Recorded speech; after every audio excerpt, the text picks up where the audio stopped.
Hello and welcome to episode number 60 of Forgotten Cello Music. I'm still in Germany in the 19th century. I'm taking this largely from the great cello-centric book by Joseph Wasilewski, The Violoncello and Its History. That's where I'm getting most of my ideas about what to present here on this podcast. In general, this is for me, about expanding the repertoire in cello. Ever since I can remember, just to take a little trip back in my younger days, I always thought, this music is great. I love Bach, Beethoven, I love Brahms. I love all those little character pieces, a lot of which were transcribed for cello. Why do we keep on playing the same things over and over again? Yes, people enjoy listening to them, but I think there is much more out there. There has to be. And indeed, since the arrival of IMSLP and people uploading lots and lots of cello music, I was right. There are thousands of pieces, certainly hundreds worth playing. So in the next couple episodes, I'll be exploring character pieces and sonatas, and in this episode, the 60th, I'll be exploring a suite by Hugo Becker. Now, here's some music on my to-do list. There's a number of sonatas, Robert Fuchs, Bernhard Scholz. There are a number of character pieces, Goltermann's Capriccio, Etude Caprice, August Nölk's Der Schmetterling, or the Butterfly, Benjamin Gross, a sonata, Bockmühl am Spinnrad, and in this episode, Hugo Becker, Liebesleben, or Love Scenes, Opus 7. You know, it's very difficult to choose. There's a plethora of cello music out there. But before I get into this episode a little further, I want to invite you to go to my Patreon. There are several of you that have chosen to support me, and I am absolutely ecstatic about it. You can subscribe to my Patreon and show support for as little as $1 a month, and go all the way up to $30 a month, and 3 of those tiers have merch included with your membership.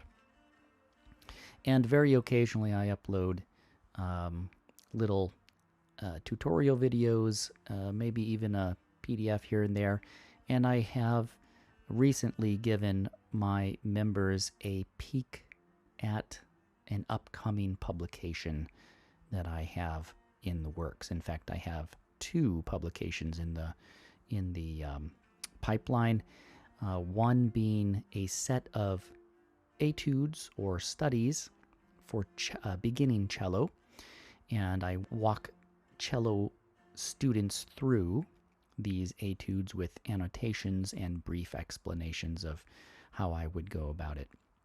So that is a musical publication and no video tutorials as of yet. And the other is a very in-depth look at Hugo Schlemmüller's Opus 19, the very first cello pieces for the young cellist, or as I like to say, the beginning cellist. So it could be at any age. And those are also annotated scores with explanations, and each one of those 20 numbers from Schlemmüller's first pieces, Opus 19, includes not only a tutorial lesson of between 5 and 10 minutes long, but an accompaniment. So I play the second cello part, to which you can play along with the first part. And these 2 are geared toward the beginning cellist.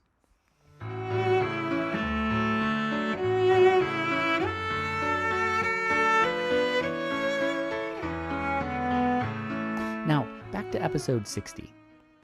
I'd like to take a trip down memory lane here with regard to not just what I have experienced as a cello player, especially as a student, but here on this podcast, which has now been running for about 3 years. In previous episodes, there are a number of episodes that already include cello players and composers from Germany. It's interesting because at the outset of this project that I deem forgotten cello music, there was one common thread, that being the choice of cellist composers that I featured. I didn't realize it at the time, but the majority of them were Germans. And this is a list of all the Germans that I have covered in this podcast, not by episode, but in this order nonetheless. So in the first 20 episodes alone, I have covered Julius Klengel, Georg Goltermann, Hugo Schlemüller, August Nulk, Bernhard Kossmann, Sebastian Leh, Hugo Becker, Bernhard Romberg, Oskar Brückner, and Anton Hegner. That makes 10 Germans in total.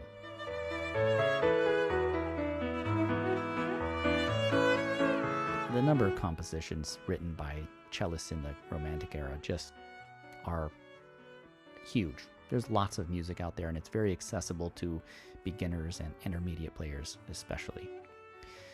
Now, this just happens to be my experience and how I was introduced to music, but of course how I relate to music in general, and I just seem to really jive with cellists from Germany in the Romantic era, the 19th century.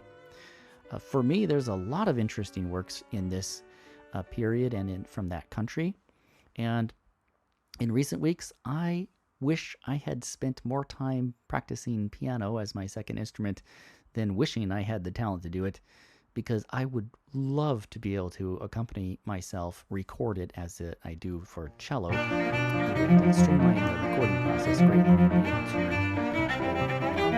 to sonatas especially. All right, so please come along with me on this journey. It's going to take us through the Scenes of Love by Hugo Becker, also titled in German Liebesleben. This is Opus 7. Hugo Becker. I'm revisiting Hugo Becker. Look back at episode 14. There's a reading of a biography that from the wonderfully insightful book about contemporary cellists, at least at the time of publication, 1903. It's a book that I could only find in German, so I had to translate it. I enjoyed doing that, and I'm kind of proud of it myself. There is, however, one element sorely missing from that episode, number 14, and that is music composed by this famous cello pedagogue and virtuoso. Yeah, at the time of episode 14, May 23, 2021, I could find no compositions on IMSLP or otherwise in the public domain. Now, 2 years later, there are several works on his page, so I am absolutely grateful for that. I think Becker makes the perfect source because, after all, I did fully intend to revisit him when music did become available. This episode, the 60th, will use writings from the cello-centric book, The Violoncello and Its History, for the biographical material. Now, it might also be a matter of question as to why Becker should be included in the 19th century, given his dates 1863 to 1941. Yeah, straddling the 20th century, the 19th and 20th centuries. It could have been placed in a later episode.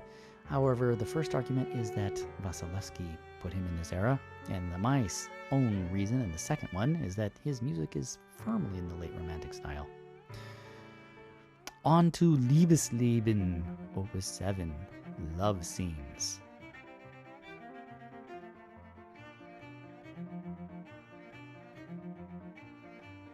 This 6-movement suite is the featured music, and the only music featured here aside from the intro music, which is a James Hook duet. Some elements of this composition are that it sits firmly in the intermediate level of playing. It requires the player to read in all 3 customary clefs, much of the time being in tenor clef. The range is mostly in 1st position to 7th position, that is, thumb being called into regular use, and much of it on the A string as per solo music. While it might initially appear to be rather simplistic in its construction, for me, mainly because the first movement leaves a huge impression on us, because it's the first thing that we see, and it's very likely the first thing that we read through. So number 1, titled Begegnung, or First Sight, but I think more literally, meeting, uses an elementary, almost nursery-like song theme. That is, there's nothing but evenly and on the beat moving notes in quarter and half notes. This is only befitting, though, when you consider that he is depicting love scenes.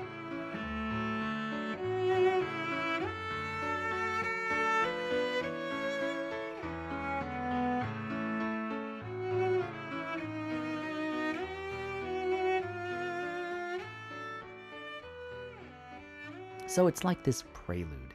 Number 1 is like a prelude of sorts, and it's all before the ensuing drama that accompanies most of this kind of relationship chasing game.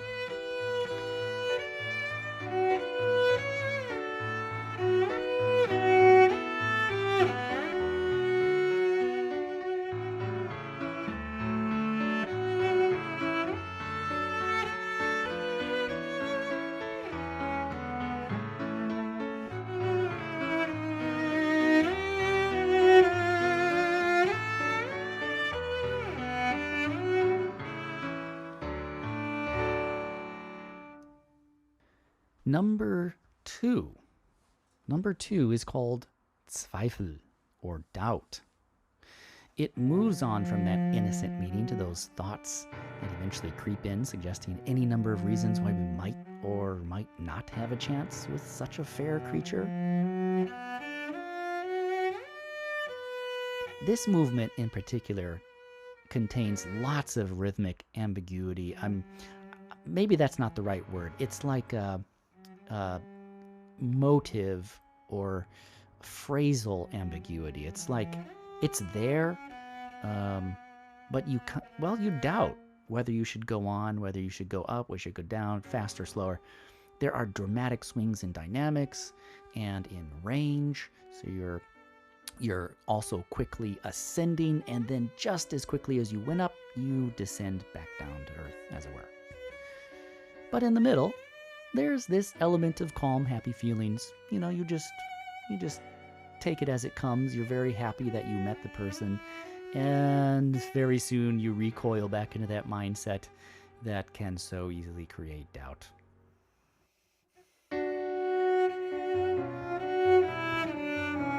Number 3 is Träumen, or dreaming. And this contains all the hallmarks of a boy or a girl who can think nothing else. Their thoughts are all spent in that happy place of dreaming about this perfect creature that has no foibles whatsoever, and you want to be with them. You have no clue what they are all about, so all you can think of is how perfect they are.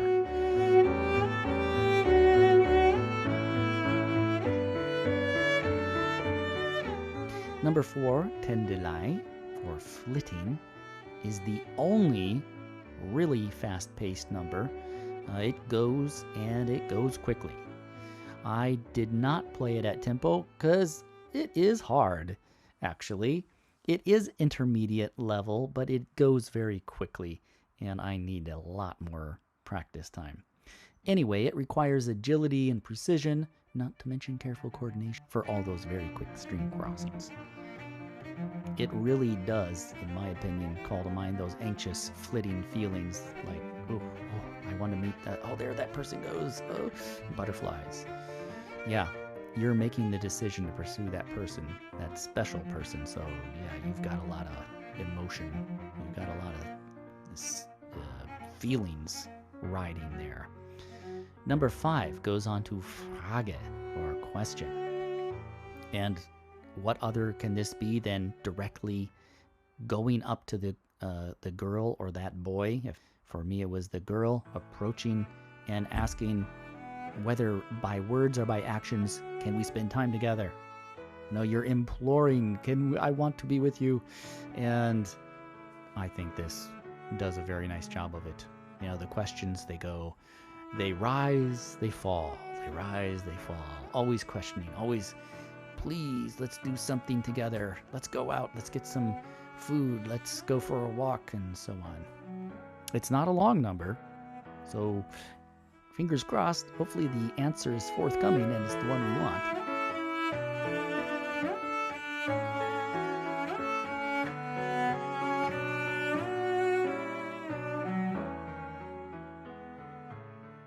So number 6, Antwort, answer. What a relief. Yes, it is the resounding yes we've been looking for.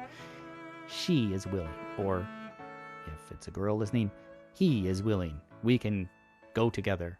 We have the confidence to move on. And that's how these scenes play out. We go through the entire courting scene. And it brings us basically to a fairy tale ending.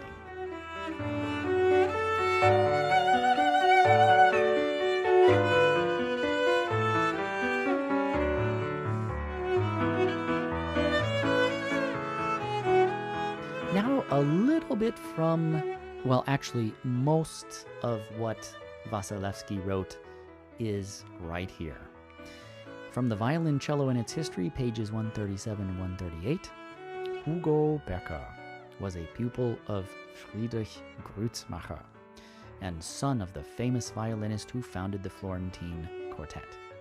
Hugo Becker was born on February 13, 1863, at Strasbourg in Alsace, and at the beginning of the 6th year of his life received instruction from his father on the piano and violin.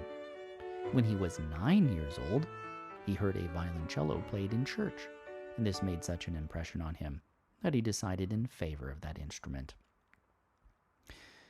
A pupil of Joseph Menters, the cellist Knut Kündiger of Mannheim, whither Becker's parents had gone in 1869, undertook his education. That is, Kündiger started teaching Becker.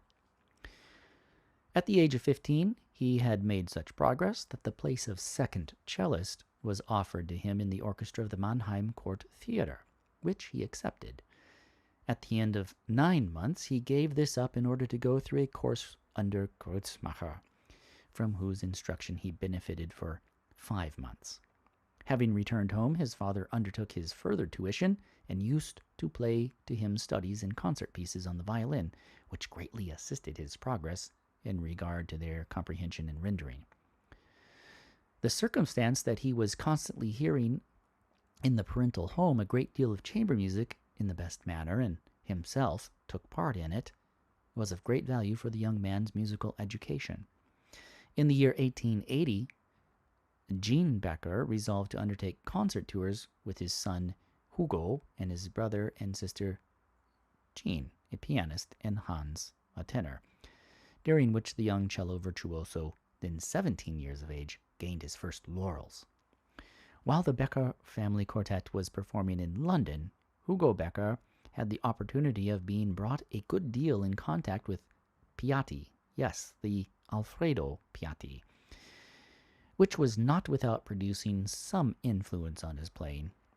The practices at the De Suert violoncello concerts under the direction of their founder also contributed to his progress. For 2 years, from October 1884 till the autumn of 1886, Becker filled the office of solo cellist at the Frankfurt Opera. From that time he accepted no other post, in order to leave his time quite free for concert engagements. Frankfurt on the Main has continued to be his place of residence. We must mention that he has the title of Grand Ducal Chamber Virtuoso of Baden. And that's it. Obviously, this book was published during Becker's lifetime, and it was published in 1894, which means Becker was in the midst of his life and would still be active as a cellist for another 46 years.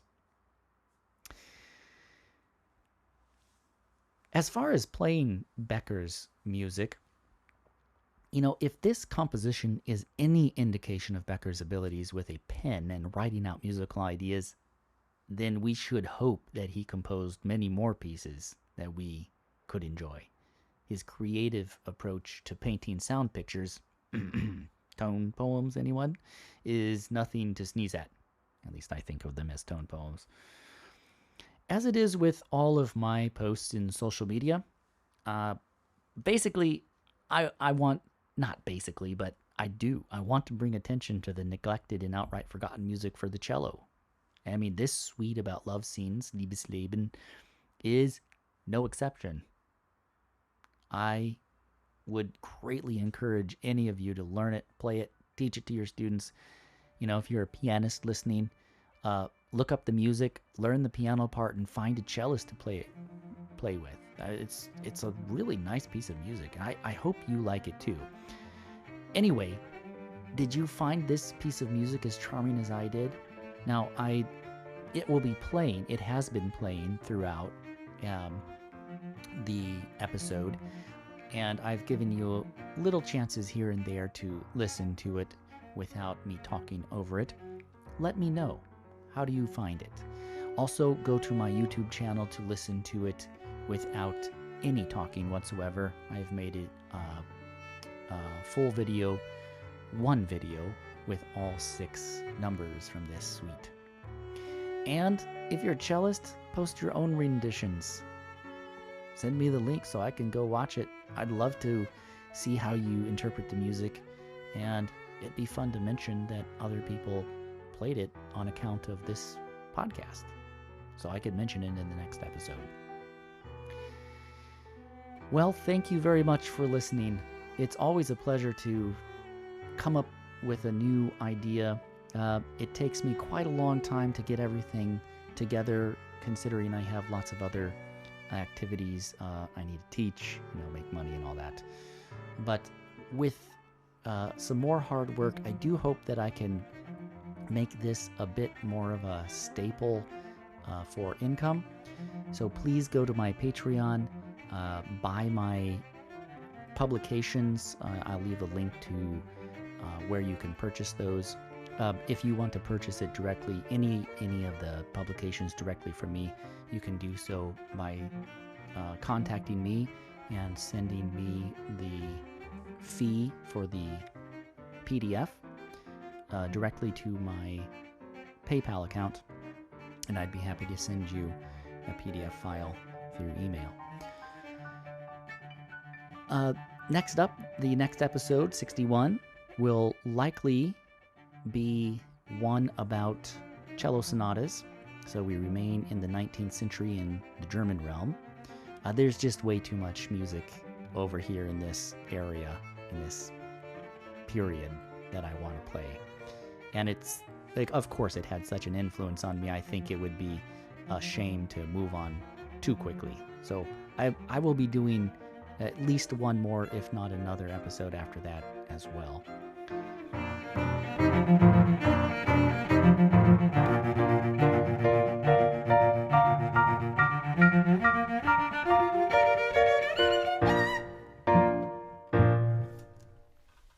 Remember to play more forgotten cello music.